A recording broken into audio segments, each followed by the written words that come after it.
ধনী গরিব অসুস্থ ভালো সবার জন্য বাধ্যতামূলক যে ইবাদত সেই ইবাদতের নাম কি?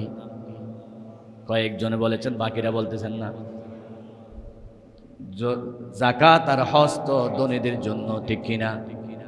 গরিবের জন্য যাকাত ফরজ নয়, হজ ফরজ নয়, কিন্তু নামাজ এমন ইবাদত যে ইবাদত গরিব হোক ধনী হোক মোটা হোক চিকন হোক, বসতে পারক দাঁড়াতে পারক, সবার জন্য ফরজ। এটার নাম কি? 3 নাম্বার প্রশ্ন হলো, দুনিয়ার সব ইবাদত ফরজ হয়েছে জমিনে, একটা ইবাদত ফরজ হয়েছে সরাসরি আরশ আজিমে, তার নাম কি? 4 নাম্বার আপনাদের কাছে প্রশ্ন হলো, দুনিয়াতে যত ইবাদত আছে সব ইবাদত করার সময় মানুষের সাথে সম্পর্ক রাখা যায়। আপনি যাকাত দিতেছেন, মোবাইলে কথা বলতেছেন, আপনি রোজা রাখতেছেন, মোবাইলে কথা বলা সম্ভব, হজ করার সময়ও মানুষের সাথে যোগাযোগ করা সম্ভব। একটি মাত্র ইবাদত শুরু থেকে শেষ পর্যন্ত আল্লাহ ছাড়া কারো সাথে কথা বলা যায় না, তার নাম কি? আল্লাহু আকবার থেকে সালাম ফিরানো পর্যন্ত একজনের সাথে কথা বলতে হবে, তিনি কে? সেজন্য নামাজকে বলা হয়েছে আল্লাহর সাথে কথোপকথন। গত জুমায় বলেছি কিভাবে কথা বলতে হয়। বান্দা যখন হেলো বলে, ছেলে আমেরিকা রাশিয়া থেকে আব্বু কেমন আছে জবাব দে। অনুরূপ নামাজে যখন বান্দা আলহামদু বলে, আরশ আজিম থেকে মালিক জবাব দে। বলেন না সুবহানাল্লাহ।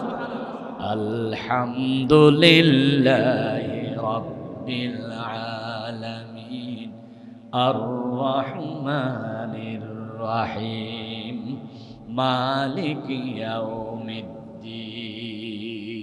সেজন্য প্রত্যেক আয়াতে থেমে থেমে পড়া একটা মুস্তাহাব। প্রত্যেক আয়াতে আল্লাহ জবাব দিচ্ছে। আল্লাহ নবী বলেছেন, বান্দা যখন পড়ে আলহামদুলিল্লাহি রাব্বিল আলামিন, আল্লাহ জবাব দেয় হামিদানি আব্দি। বান্দা যখন পড়ে আর রহমানির রহিম, আল্লাহ জবাব দেয় মাজ্জাদানি আবদি। বান্দা যখন বলে আসনা আলাইয়া, বান্দা যখন বলে মালিকি ইয়াউমিদ্দিন, আল্লাহ বলে আসনা আলাইয়া আব্দি। বান্দা যখন বলে ইয়্যাকা না'বুদু ওয়া ইয়্যাকা নাস্তাঈন, আমার আল্লাহ জবাব দেয় হাযা বাইনি ওয়া বাইনা আবদি। আল্লাহু আকবার। প্রত্যেকটা প্রশ্নে, প্রত্যেকটা কথার মধ্যে উত্তর দেন কে? আল্লাহ রাব্বুল আলামিন। সেজন্য নামাজ হচ্ছে সরাসরি আল্লাহর সাথে কি কথা, কি বলা? কথা বলা, কোনো সন্দেহ নেই। আপনার বিল্ডিং মনে করেন, আপনার ফ্ল্যাট হচ্ছে 15 তলার উপরে, লিফট নাই, কারণ নাই, লিফটে উঠতে পারেন নাই। উপস্থিত সকল মুমিনুন মুত্তাকুন ভাই বন্ধুগণ, আসসালামু আলাইকুম ওয়া রাহমাতুল্লাহি তাআলা ওয়া বারাকাতুহু। 14 শাওয়াল 1446 হিজরি, 19 চৈত্র 1432 বঙ্গাব্দ, 3 এপ্রিল 2026 সাল। ঈদের পরে দ্বিতীয় জুমায়, শাওয়াল মাসের দ্বিতীয় জুমায়, যেমনি আমাদেরকে আল্লাহর ঘরে আনলেন, আল্লাহর ঘরে বসালেন, আল্লাহর ঘরের মেহমান হওয়ার তৌফিক দিলেন। মুনিবের দরবারে জবান খুলে মোহাব্বত নিয়ে সকলে পড়ি আলহামদুলিল্লাহ। সবাই বড় আওয়াজে পড়ি আলহামদুলিল্লাহ। রব্বানা লাকাল হামদ হামদান কাসীরান তাইয়িবান মুবারাকান ফীহি। আল্লাহ রাব্বুল আলামিনের দরবারে শুকরিয়া আদায় করার পরে রাসূলের শানে লাখ কোটি দরুদ ও সালাম নিবেদন করে শুহাদা ইকরামের আত্মার মাগফিরাত কামনা করে আমাদের নির্ধারিত বিষয় আমরা শুরু করতে যাচ্ছি। গত জুমায় আমরা বলেছিলাম রমজানের পরবর্তী আমল আমাদের কি কি দরকার। ধনী গরিব অসুস্থ ভালো সবার জন্য বাধ্যতামূলক যে ইবাদত, সেই ইবাদতের নাম কি? কয়েকজনে বলেছেন, বাকিরা বলতেছেন না। যাকাত আর হজ তো ধনীদের জন্য, ঠিক কিনা? গরিবের জন্য যাকাত ফরজ নয়, হজ ফরজ নয়। কিন্তু নামাজ এমন ইবাদত, যে ইবাদত গরিব হোক, ধনী হোক, মোটা হোক, চিকন হোক, বসতে পারুক, দাঁড়াতে পারুক, সবার জন্য ফরজ। এটার নাম কি? 3 নাম্বার প্রশ্ন হলো, দুনিয়ার সব ইবাদত ফরজ হয়েছে জমিনে, একটা ইবাদত ফরজ হয়েছে সরাসরি আরশ আজিমে, তার নাম কি? 4 নাম্বার আপনাদের কাছে প্রশ্ন হলো, দুনিয়াতে যত ইবাদত আছে সব ইবাদত করার সময় মানুষের সাথে সম্পর্ক রাখা যায়। আপনি যাকাত দিতেছেন, মোবাইলে কথা বলতেছেন। আপনি রোজা রাখতেছেন, মোবাইলে কথা বলা সম্ভব। হজ করার সময়ও মানুষের সাথে যোগাযোগ করা সম্ভব। একটি মাত্র ইবাদত শুরু থেকে শেষ পর্যন্ত আল্লাহ ছাড়া কারো সাথে কথা বলা যায় না, তার নাম কি? আল্লাহু আকবার থেকে সালাম ফিরানো পর্যন্ত একজনের সাথে কথা বলতে হবে, তিনি কে? সেজন্য নামাজকে বলা হয়েছে আল্লাহর সাথে কথোপকথন। গত জুমায় বলেছি কিভাবে কথা বলতে হয়। বান্দা যখন হেলো বলে, ছেলে আমেরিকা রাশিয়া থেকে আব্বু কেমন আছে জবাব দে। অনুরূপ নামাজে যখন বান্দা আলহামদু বলে, আরশ আজিম থেকে মালিক জবাব দে। বলেন না সুবহানাল্লাহ। আলহামদুলিল্লাহি রাব্বিল আলামিন আর রহমানির রহিম মালিক ইয়াউমিদ্দিন। সেজন্য প্রত্যেক আয়াতে থেমে থেমে পড়া একটা মুস্তাহাব। প্রত্যেক আয়াতে আল্লাহ জবাব দিচ্ছে। আল্লাহ নবী বলেছেন, বান্দা যখন পড়ে আলহামদুলিল্লাহি রাব্বিল আলামিন, আল্লাহ জবাব দেয় হামিদানি আবদি। বান্দা যখন পড়ে আর রহমানির রহিম, আল্লাহ জবাব দেয় মাজ্জাদানি আবদি। বান্দা যখন বলে আসনা আলাইয়া, বান্দা যখন বলে মালিকি ইয়াউমিদ্দিন, আল্লাহ বলে আসনা আলাইয়া আবদি। বান্দা যখন বলে ইয়্যাকা না'বুদু ওয়া ইয়্যাকা নাস্তাঈন, আমার আল্লাহ জবাব দেয় হাযা বাইনি ওয়া বাইনা আবদি। আল্লাহু আকবার। প্রত্যেকটা প্রশ্নে, প্রত্যেকটা কথার মধ্যে উত্তর দেন কে? আল্লাহ রাব্বুল আলামিন। সেজন্য নামাজ হচ্ছে সরাসরি আল্লাহর সাথে কি কথা, কি বলা? কথা বলা, কোনো সন্দেহ নেই।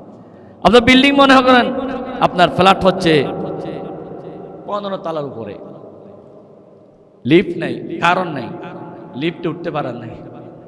আপনি কষ্ট করে হেঁটে হেঁটে 15 তলা উপরে উঠলেন, হঠাৎ পকেটে খুঁজতেছেন, আপনার চাবি নেই। কেমন লাগবে? চাবি ছাড়া আপনি ঘরে ঢুকতে পারবেন না।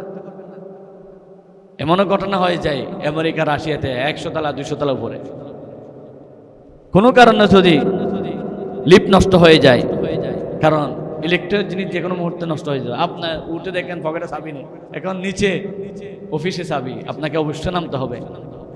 কেমন লাগবে? এত উপর উঠার পরে চাবি নেই, আবার চাবি নিয়ে আসতে হবে, না হলে ঢুকা যাবে না। আল্লাহ রাব্বুল আলামিন বলতেছেন, ও বান্দা, দুনিয়ার সব কিছু করার পরে কবরে গেলা, হাসরের ময়দানে দেখতেছো তোমার কাছে চাবি নাই জান্নাতে ঢুকার, তখন কেমন লাগবে? এখন তুমি 100 তলা 200 তলা উপর উঠার পর আবার চাবির জন্য নিচে আসতে পারলা, কিন্তু সেখান থেকে আর ফিরে আসার সুযোগ আছে নাকি? তাহলে তোমাকে অবশ্যই মনে করে চাবি নিয়ে যেতে হবে। হুজুর বলেন দেখি জান্নাতের চাবি কোনটা? 1500 বছর আগে আমার রাসূল বলে গেছেন, জান্নাতের চাবি হলো নামাজ। সুবহানাল্লাহ বলেন।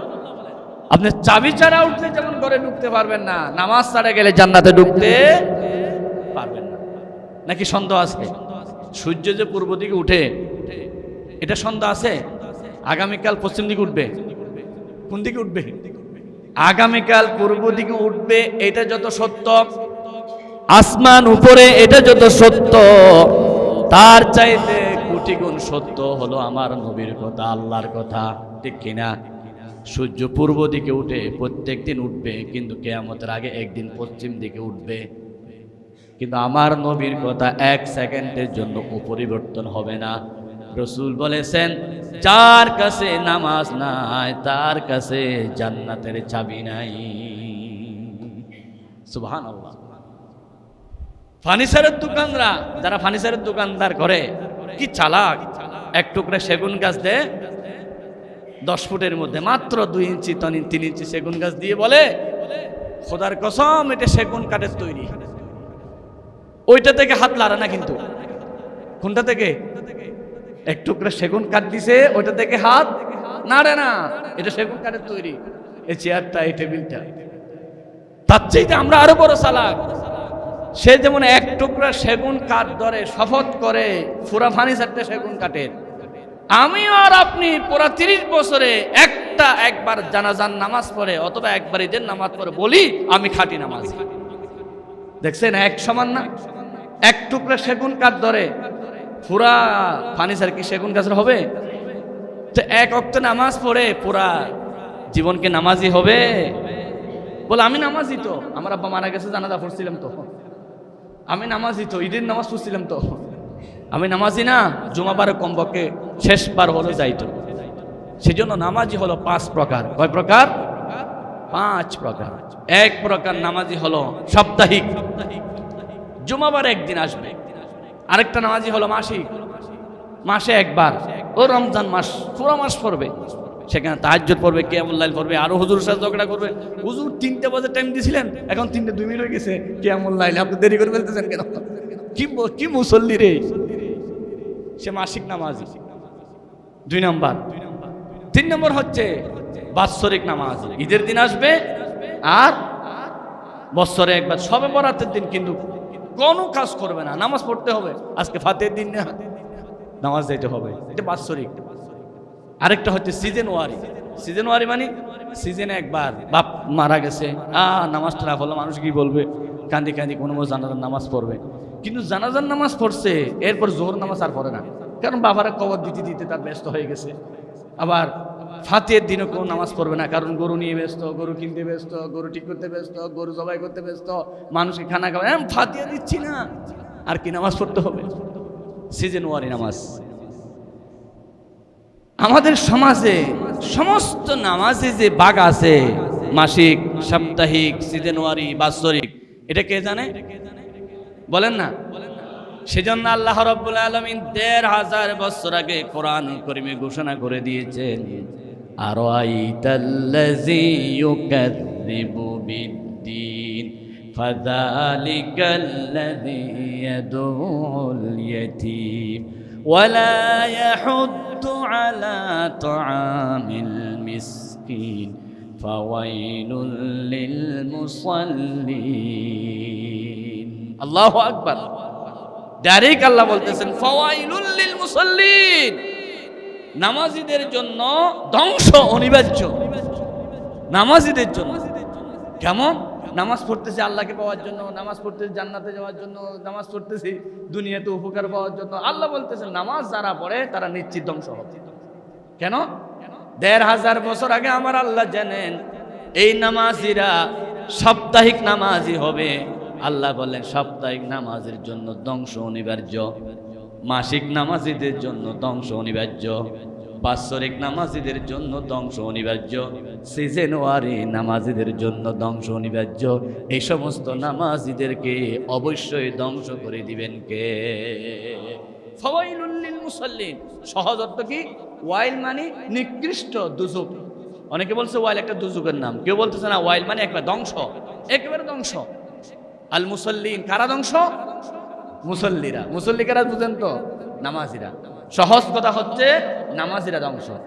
আমরা জানি বেনামাজিরা ধ্বংস, আল্লাহ বলতেছেন নামাজিরা ধ্বংস। তাফসীরের মধ্যে আছে কোন নামাজিরা ধ্বংস। তাফসীরে রাইসুল মুফাসসিরিন আব্দুল্লাহ বিন আব্বাস রাদিয়াল্লাহু তাআলা আনহুমা বলেন, যে নামাজিরা নামাজ পড়ে কিন্তু সওয়াবের আশা করে না। আমি নামাজ পড়তেছি, নির্বাচনে কিন্তু এবার এমপি প্রার্থী, সেজন্য পড়তেছি। কিসের আশা নাই? সওয়াবের আশা নাই। পড়তেছি কি? ভোটের আশায়। বলেন না, কিসের আশায়? আমি ভোট করবো, ইলেকশন করব। নামাজ না পড়লে কেমনে হয়? নামাজ পড়তেছে, মেয়ে বিয়ে দিবে, একটা পাত্র আসলে তো বেনামাজির মেয়ে সহজে চাইবে না।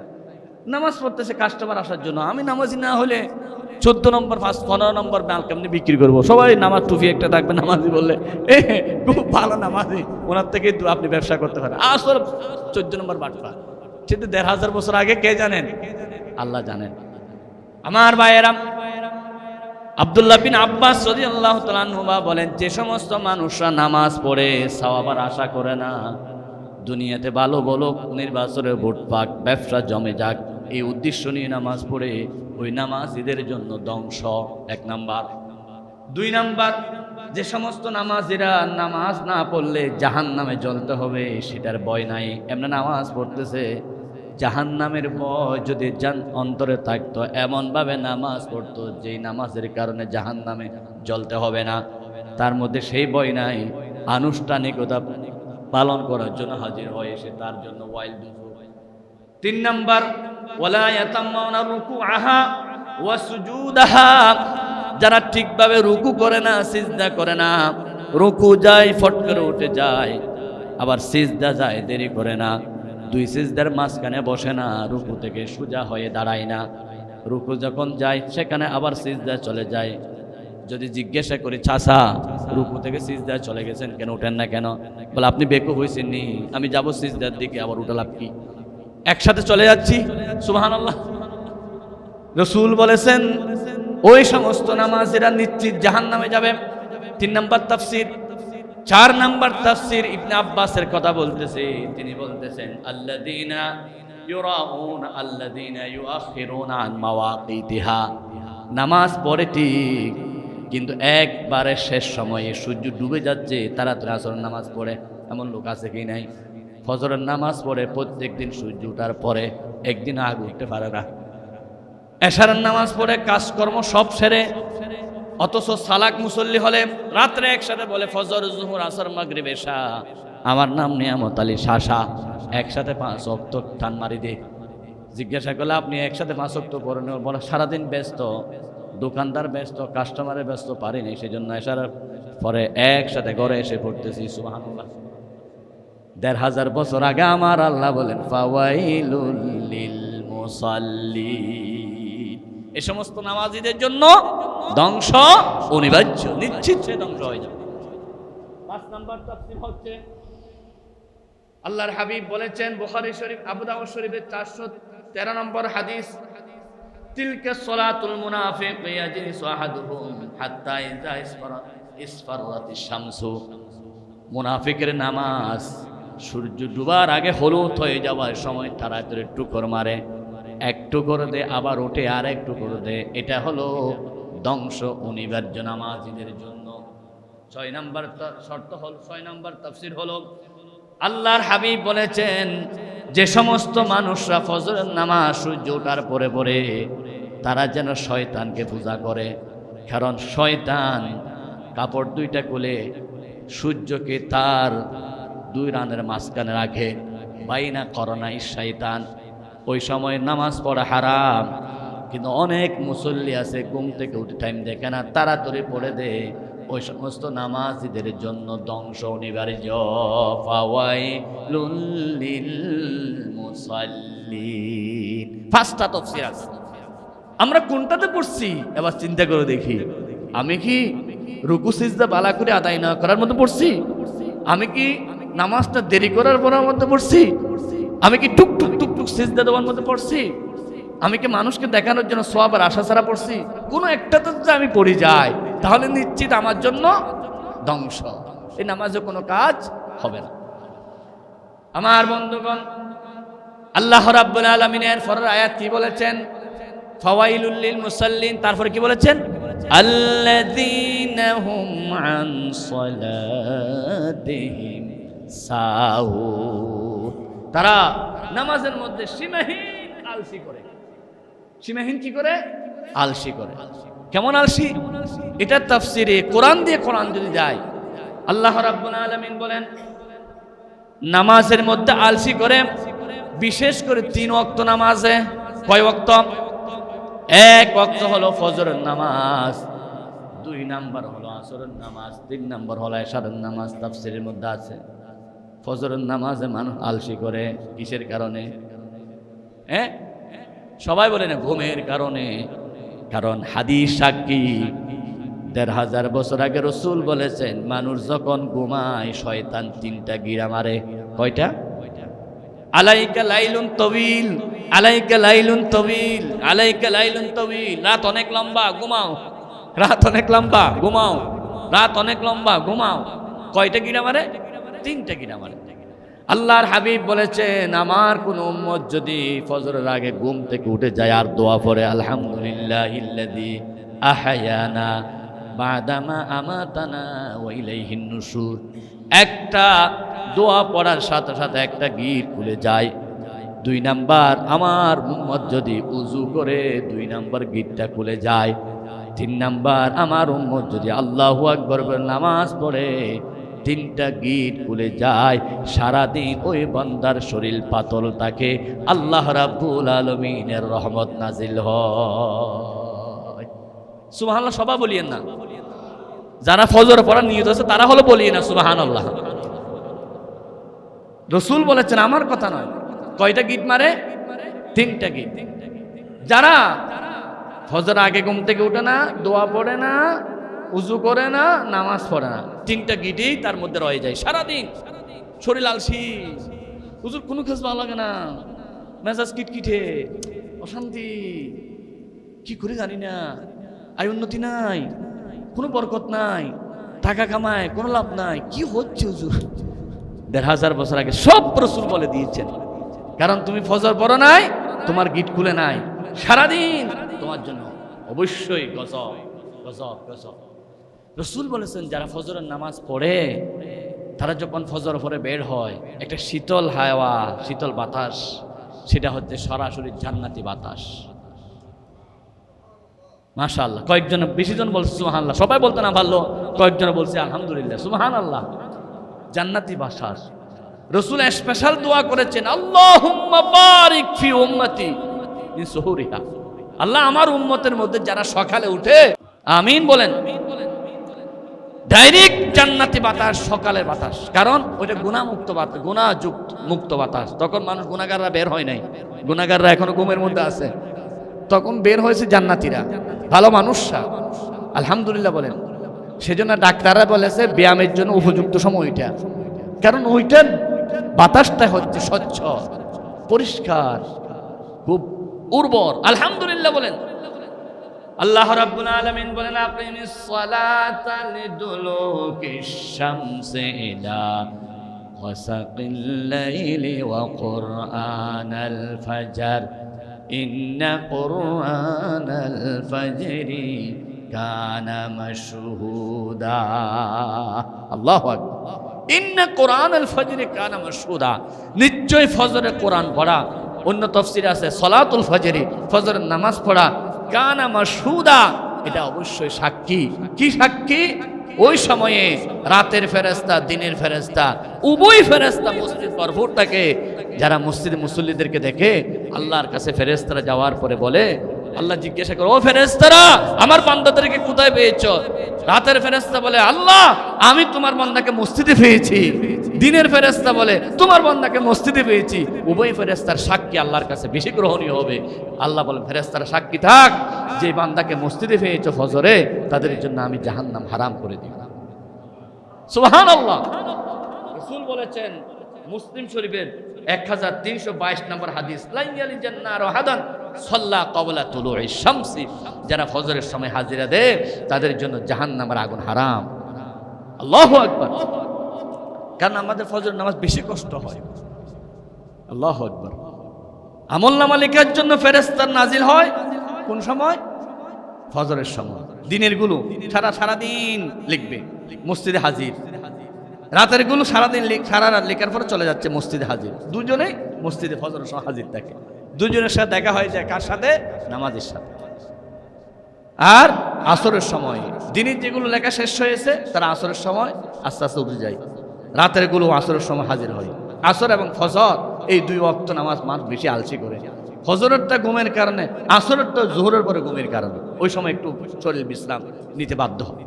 সেজন্য আল্লাহ রাব্বুল আলামিন বলেছে, হাফিজু আলাস সালাওয়াতি ওয়াস সালাতিল উসতা وقوموا لله قانتين حافظوا على الصلوات নামাজকে গুরুত্ব দাও, বিশেষ করে আসরের নামাজ, মধ্যবর্তী নামাজ। তাফসীরের মধ্যে আসে মধ্যবর্তী নামাজ হয়তো আসর হতে পারে অথবা ফজর হতে পারে, কারণ ফজর হচ্ছে দিন আর রাতের মধ্যবর্তী, আর আসর হচ্ছে সন্ধ্যা এবং দিন এবং রাতের মাঝখানে। দুই ওয়াক্ত নামাজ অত্যন্ত গুরুত্বপূর্ণ। আল্লাহ রাসূল বলেছেন, আবু দাউদ শরীফের 561 নম্বর হাদিস, বাশশিরিল মাশাইনা ফিয-যুলুমি ইলাল মাসাজিদি বিন-নূরিত তামি ইয়াউমাল কিয়ামা। রাতের অন্ধকারে যারা ফজরের নামাজ পড়তে আসে, অন্ধকে ডিঙ্গিয়ে আসে, আমার নবী বলেছেন এই দুনিয়াতে যারা আঁধারকে জয় করে মসজিদে হাজির হয়, কিয়ামতের দিন আল্লাহ রাব্বুল আলামিন কিয়ামতের আঁধার দূর করে তার সামনে লাইট জ্বালাইয়া দিবে। জোরে বলুন না সুবহানাল্লাহ। বাশশিরিল মাশাইন, আল্লাহু আকবার। রাসূল বলেছেন, লাউ ইয়ালামুনা মা ফীহিমা লা আতাউহুমা ওয়ালাউ হাবাওয়ান। মানুষ যদি জানতো ফজর এবং আসরের মধ্যে কি মর্যাদা, তারা হামাগুড়ি দিয়ে জীবন দিয়ে হলো মসজিদে হাজির হওয়ার জন্য চেষ্টা করে। আল্লাহু আকবার। এই দুই ওয়াক্ত আল্লাহর হাবিব বলেছেন, মান সাল্লাল গাদাতা ফি জামাআতিন সুম্মা ক্বাদা ইয়াসকুর হাত্তা তাতলুআ শামসি। আল্লাহু আকবার। যারা ফজরের নামাজটা জামাত সহকারে পড়লো, জামাত সহকারে পড়ে কিছুক্ষণ সময় জিকির করলো সূর্য ওঠা পর্যন্ত, সূর্য ওঠার পরে 2 রাকাত করে 4 রাকাত 1 রাকাত নামাজ পড়লো, রাসূল বলো ওই দিন তার আমল নামায় একটা হজ একটা উমরার সওয়াব লিখা হবে। আরো আসতে বলে সুবহানাল্লাহ। কি সওয়াব আল্লাহ আমাদেরকে দিয়েছেন। এটা নিউ মার্কেটে যদি বলে যে একটা ফ্রিজ যদি কেউ কিনে তাকে 70টা ফ্রিজ ফ্রি দেওয়া হবে, তাহলে চট্টগ্রামে সবাই যাবে না ওই দোকানে ফ্রিজ কেনার জন্য? একটা মোবাইল যদি কিনে 70টা মোবাইল ফ্রি দেওয়া হবে, তাহলে সবাই যাবে না মোবাইল কেনার জন্য? বলেন না ভাই। আল্লাহ রাসূল বলেছেন, রমজান মাসে 1 ওয়াক্ত নামাজ পড়লে 70 ওয়াক্ত নামাজের সমান সওয়াব। দেখছেন সুবহানাল্লাহ কত আসতে? হয়তো বিশ্বাস করতেছি না, না হয় সুবহানাল্লাহর প্রতি আমাদের আগ্রহ নাই। চিৎকার দিয়ে বলুন সুবহানাল্লাহ। এভাবে যখন বলেছেন, অনুরূপভাবে রাসূল বলেছেন, ফজরের সময় নামাজ পড়ে যদি কেউ 2 রাকাত করে 4 রাকাত 1 রাকাত পড়ে সরাসরি একটা হজ একটা উমরা করার সমান সওয়াব পাবে। সুবহানাল্লাহ। বিশ্বাস করলে কি ফরান দিয়ে, কি জান দিয়ে, কি কষ্ট করে নামাজে হাজির হবে। আল্লাহু আকবার বলেন। রাসূল করিম সাল্লাল্লাহু আলাইহি ওয়াসাল্লাম বলেছেন যে আমার উম্মতরা চেষ্টা করে কিন্তু শয়তান তাকে নামাজ পড়তে দেয় না। শয়তান বলতেছে 1 মাস আমি বন্দী ছিলাম, খুব কষ্ট ছিলাম, বহুত নামাজ পড়ছ, খবর পাও নাই আর পড়িও না। সেজন্য ঈদের পরে শয়তানে সহজান নামাজ পড়তে দেয় না। বেড়া গুড়, কত গুড়া ঘুরবি গুড়। একটা রিপোর্ট আসছে 2026 সাল, 25 সাল, 24 সাল, প্রত্যেক রিপোর্টে দেখা যায় 250 অধিক প্রতি ঈদে মানুষ দুনিয়া থেকে বিদায় নিয়েছে। এক ঈদে কত? 2026 সালে 274 জন অ্যাক্সিডেন্টে মারা গেছে, লঞ্চ ডুবে মারা গেছে। এত বেশি ঈদের সময় অ্যাক্সিডেন্ট হয়, পুরা বছরে সেরকম হয় না।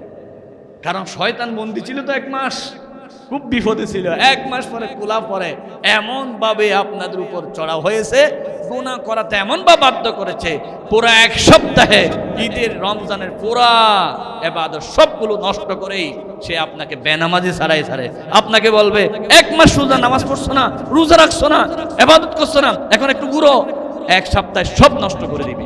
কারণ শয়তান আল্লাহর সাথে ওয়াদা করেছে, যেভাবে হোক আমি বনি আদমকে জান্নাতে যেতে দেব না, যদি কিছুদিন কষ্ট করে ইবাদত করে, কড়াই গন্ডায় এগুলো আমি দূর করেই তাকে জাহান্নামী বানায়া ছাড়ব। এটা ওয়াদা করেছেন শয়তান। কার সাথে? আল্লাহর সাথে। যেভাবে হোক। আমার দেশের লোকেরা দেখেন, পল্ল জুতা বাটা জুতা আর যুদ্ধ করতেছে ইহুদিদের বিরুদ্ধে, এই ইহুদিরা মুসলমান মারে, ইহুদিরা এই করতেছে, অথচ ইহুদির পাঠা জুতা পরা, ইহুদির লাখ সাবান পরে গায়ে মাখে, তারপরে ইহুদিদের বিরুদ্ধে দোয়া করতেছে গায়ল মাগদুবি আলাইহিম ওয়ালাদ-দাল্লিন। গায়ল মাগদুবি আলাইহিম ওয়ালাদ-দাল্লিন মানে আল্লাহ ইহুদির উপর ধ্বংস করো, কিন্তু আমি ইহুদির লাখ সাবান দিয়ে গোসল করছি, ইহুদির শ্যাম্পু দিয়ে আমি মাথা ফ্রেশ করেছি, ইহুদির পাঠা জুতা পরে মসজিদে আসছি, সব ইহুদির পণ্য আমি ব্যবহার করি আর দোয়া করতেছি আল্লাহ ইহুদিকে ধ্বংস করে দাও। তার মানে রোপণ করেছি কাঁঠাল গাছ, 100 হুজুর আনি দোয়া করাই দিয়েছি, হুজুর বড়ই বেশি দাম, আমার কাঁঠাল গাছে বড়ই ধরার জন্য দোয়া করে, ধরবে? আমি রোপণ করেছি কাঁঠাল গাছ, আমি ইহুদিদের সাথে সক্ষতা সবকিছু পণ্য সব ইহুদির ব্যবহার করতেছি আর দোয়া করতেছি আল্লাহ ইহুদিকে ধ্বংস করো। অথচ আজকে ইসরায়েলের মধ্যে যে আইনটা পাশ হলো বন্দীদের মৃত্যুদণ্ড, এই আইনটা যদি তারা চালু করে কমপক্ষে 11,000 মুসলমানদেরকে টুকরা টুকরা করে জমিন থেকে বিদায় করে দিবে। বলেন ইন্না লিল্লাহি। আপনার আফসোস লাগে না কেন? আমি তো দেখতেছি না ফিলিস্তিনের মুসলমান 11,000 মাল, আমার কি আসে যায়? অথচ কিভাবে তাদেরকে নির্যাতন করা হবে, দিনের বেলা প্রকাশ্য তাদেরকে চুপ তুলে ফেলা হবে, নুক তুলে ফেলা হবে, তাদেরকে মারতে মারতে মারতে মারতে মারতে সাপের চাইতে বেশি মারবে, কারণ তাদের সংসদে আইন পাশ হয়েছে বন্দীদের মৃত্যুদণ্ড, ইচ্ছে মতো তারা চামড়া তুলে ফেলবে, সেখানে এমন ভাবে নির্যাতন করবে পৃথিবীর ইতিহাসে কখনো কেউ দেখে সহ্য করতে পারবে না।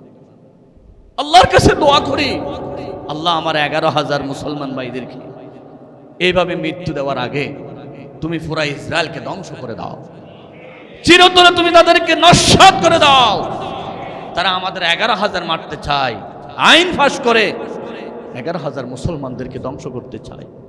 আল্লাহ তুমি চাইলে এর আগে পুরা 11 লক্ষ ইসরায়েলকে ধ্বংস করে দিতে পারো। আল্লাহ জোরে বলো আমি। রাসূল করিম সাল্লাল্লাহু আলাইহি ওয়াসাল্লামের কাছে বন্দী ছিল 70 জন বন্দী বদর যুদ্ধের পরে। আমার রাসূল নামাজ পড়ে যখন ওই বন্দীদেরকে মসজিদ নববীতে দেখলেন, রাসূল করিম সাল্লাল্লাহু আলাইহি ওয়াসাল্লামের সামনে একজন বন্দী আনা হলো, রাসূলের বড় মেয়ে জামাই জাইনাব রাদিয়াল্লাহু তাআলা আনহার হাজবেন্ড। আল্লাহ নবী তাকে দেখে মন নরম হয়ে গেল। জাইনাবের জামাই মানে রাসূলের বড় মেয়ের জামাই।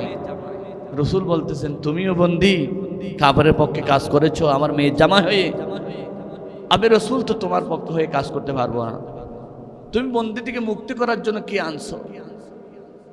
আল্লাহর নবীর সামনে রাসূলের ওই দুশমন বড় মেয়ের জামাই একটা স্বর্ণের হার হাজিরে করেছে।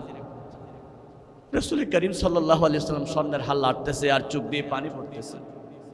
এই স্বর্ণের হারটা আমার স্ত্রী খাদিজার হার, আমি খাদিজাকে এটা দিয়েছিলাম, খাদিজা নিজের বড় মেয়েকে এটা গিফট দিয়েছে। রাসূল করিম সাল্লাল্লাহু আলাইহি ওয়াসাল্লামের সবচেয়ে প্রিয় স্ত্রী ছিল খাদিজাতুল কুবরা রাদিয়াল্লাহু তাআলা, যে খাদিজার জন্য আমার রাসূল যখনই হাত তুলতেন তখনই দোয়া করতেন আল্লাহ কিয়ামতের দিন সবাই সবাইকে হারিয়ে যাবে, আমি যাতে আমার খাদিজাকে হারিয়ে না যায়। আম্মা জান আয়েশা বলেন ইয়া রাসূলুল্লাহ আপনি এখন এইভাবে দোয়া করতেছেন কেন এই বুড়ি মহিলার জন্য? রাসূল বলেন আয়েশা আমার খাদিজা সম্পর্কে কোনো কথা বলিও না, তোমরা আমার সুখের দিনের স্ত্রী, খাদিজা আমার দুঃখের দিনের স্ত্রী, কঠিন সময়ের স্ত্রী।